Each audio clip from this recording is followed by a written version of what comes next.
in the bedroom for his trip to America in the morning. Paddy said it could be himself. It could be his own last night at home in Ireland. Paddy's father, like the father in the play, he wasn't too anxious about his son going to America, and for 3 weeks before he never spoke to him.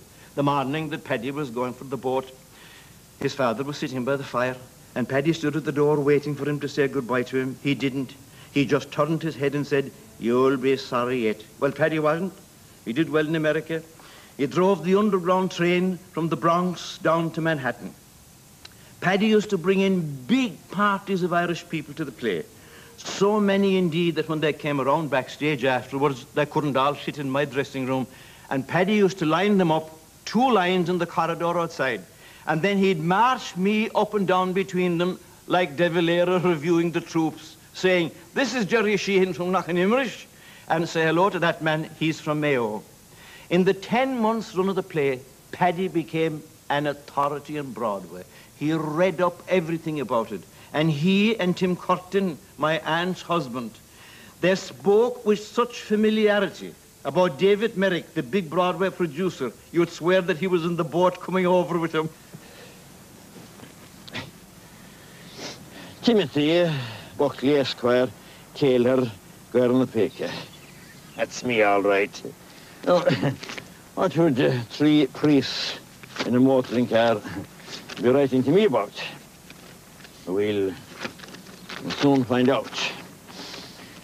Dear sir, on our way to Guggenbarra, we learned with dismay that the subjects for Mr. Eric Cross's depraved narrative, The Tailor Nenshti, reside in the townland of Guernsey in this district. You are no doubt aware that this book has been banned by the Censorship of Publications Board of this state. Our attention has now been drawn to the fact that you have a copy of this work in your possession in the earnest hope of preventing the spread of further scandal amongst thousands of innocent Irish men and women, and in the sincere belief that you and your wife may now wish to purge yourselves of this great evil, we hereby appeal to you to burn this book forthwith. We shall call upon you this afternoon to see that you have carried out our request. Yours, Fathers Morris Cashman, Dennis McNamara, Fintan O'Donnell.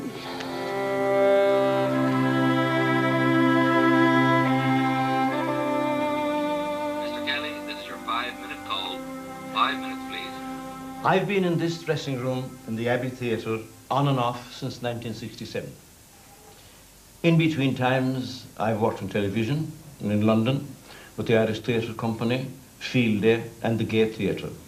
It was Michael Colgan who directed 7 of my 8 storytelling shows, and it was also he who directed Maura and myself in The Tailor Nancy. This is the head of Tim Buckley, the tailor, and as Tim himself would have said, "There's a fine head. Bronze is the hardest substance in the world. There's a head now that'll wear out several bodies, and it'll break the jaws of any flare midge that'll try to bite it." If you ask me what part I like best of all the parts I played since I first saw the boards, I'd say I didn't play the part yet I want to be remembered by. We're always striving, always hoping maybe the next part will be the best. In Ireland, we spend a lot of time doing the plays of other nations, which is very good, except that they do them better themselves. What we do best is what comes out of our own resources. If we could do that even better still, without looking over our shoulder, if we could find a way, a style of our own to do it, you can be sure, as happened in the early days of the Abbey, the world again would stop and turn its head. Mr. Kelly, stand by.